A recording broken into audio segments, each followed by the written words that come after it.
But anyways, you see smoke like that, it means someone has fired a flare at you. And that means there's going to be artillery coming down, so get out of there. And, oh, my awesome rangers have bazookas or something, like another guy's got bazookas, so a couple bazooka fires at this panther, and the track got out. And check out this ranger with his M1 carbine, he's sneaking around, and throw the kaboom, yeah! AT grenade on the back of your panther, support your tanks with infantry, guys. The baddest tank around doesn't matter if someone can sneak up on it and disable it. And in fact, it's more than disabled, the engine is on fire. And of course, since this is a video game, engine on fire means kaboom! It's gonna explode. I just love that. So, you see smoke coming down, it means someone shot a flare gun, and a flare gun means there's an artillery gun coming. But smoke can also mean an ammo drop. You can signal for an ammo drop, and I don't know who the fuck would have thrown an ammo drop thing right there. Like, I thought it was the enemy, but like, now I'm thinking he doesn't have anyone near there, so maybe my rangers threw it automatically. I don't know. We'll have to figure that out. That's something to test later. Okay, second squad of rangers not quite as effective. I will have to be forced to admit. And I belatedly realized there's this M1AT gun that could have really saved most of their lives. And so now it's going to knock out that half-track, although it looks like maybe the Rangers already did. Or no, maybe my ally on the left already did with his tank. Just stuff's blowing up all the time, so now we're doing some damage. My M1AT gun killed a Kuba-wagen, and that managed to kill a lot of people standing around it. And it looks like he's going to try and pull the same trick on the half-track, if we're lucky. But they're rushing him, so that's not good. And again, I'm pulling my people back frantically to try and defend my AT gun. This time it looks like I'm doing slightly better because they inexplicably stop in the middle of the street, and the AT gun people even lend a hand with their tiny little pistols. Let's go back to reading about the M1941 Johnson light machine gun. Designed by a Boston lawyer. Well, that's exciting. Wooden stock. Used in the Bay of Pigs invasion. Ha! Ha! That's hilarious. What's going on the left? Oh look, he's attacking me with a bunch of infantry, and they're actually doing quite well, even though they're only riflemen, because, I don't know, I think there's a lot of them. I don't know why my rangers didn't shred them. Let's see. Johnson LMG, many parallels with the FG42. Yeah, I'm right about that. They do look kind of the same. His Car 98 people look like they're getting cut to ribbons. You'll have to keep an eye on that while I read Wikipedia. Recoil operation, manufactured to a high standard, curved single column magazine, tacked to the left side of the receiver. Rate of fire was adjustable, 200 to 600 rounds a minute. I would always put it at 200 just to save ammo, that's the kind of person I am. Johnson was successful in selling small quantities to the US Army and Marine Corps. So that's great, I bet they were collector's editions. Shortly after the 1948 Arab-Israeli War, predecessor of the Israeli Defense Forces, Haganah. Oh, whoa, what's this guy doing? Driving straight up to me. Yeah, that's not gonna happen, man. Maybe it is. Look at that. Vroom! Right over the sandbags. That guy has balls! Oh, I bought a mortar long ago. I should have talked about that.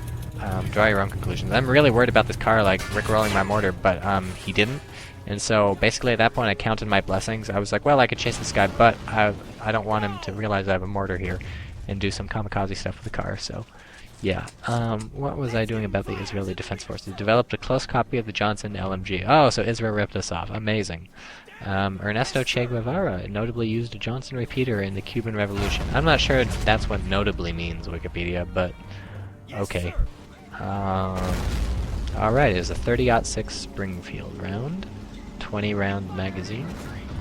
Oh, and it's a tank. Look at this. Engine damage. So I fucked up the tank, I think. Did I throw a grenade? Yeah, I must have thrown an AT grenade, and this is a second AT grenade, and so that's the end of that tank. Very nice. It's on fire, and since it's on fire, what a game are we playing? We're playing Men of War, and what's gonna happen? Yeah! Yeah! That's what I'm talking about. Okay. Anything else I need to know about the M41 light machine gun? Let's click on... Oh, no, that doesn't do anything. Yes, sir. Oh, look, this guy designed the AR-15. Well, that's great. Okay, close that. Back to the video game. And we have 76 points, and it looks like at this point they're gonna lose, although, they're mounting a heck of an assault on the left. Oh, but it's with Volkssturm, so that nothing's gonna happen. Those are the cheap, crappy guys that just come with rifles, and I don't even know how to use the rifles. The idea with my mortar that I bought so long ago was to be able to defend my point without really taking any losses at all.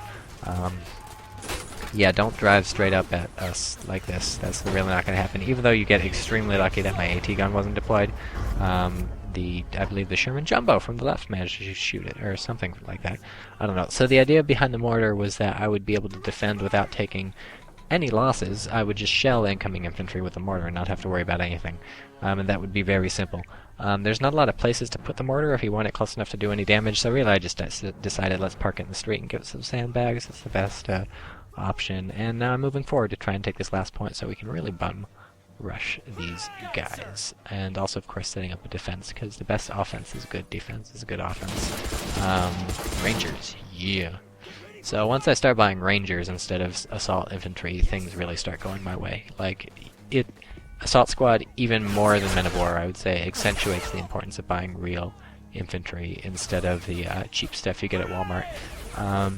So here's a heavy machine gun. He's set up in the middle of the street, and somehow it gets blown up by his own Pack 41, because his own Pack 41 was firing directly at my Ranger, who is lined up exactly with the machine gun. So that was extremely fortuitous. That was really amazing, and my goal was to take this and just mow all those motherfuckers down. Unfortunately, he beat me to it, so my guy's like, I don't know, spazzing out, trying to pull some Matrix shit, but it doesn't happen. That would have been so epic. That would have been like the best thing ever. Just grab that machine gun and mow everybody down. You guys ever seen The Good, the Bad, and the Weird? It's a Korean movie. You should watch that movie. There's a scene in there like that. Also very good music in that movie. And I'm not gay, but the guy, one of those guys in the movie is like, I think objectively the most beautiful person on earth. Like, I would totally make out with him. And not just because he's Korean, because if you make out with Koreans you get their superpowers. Alright, bye.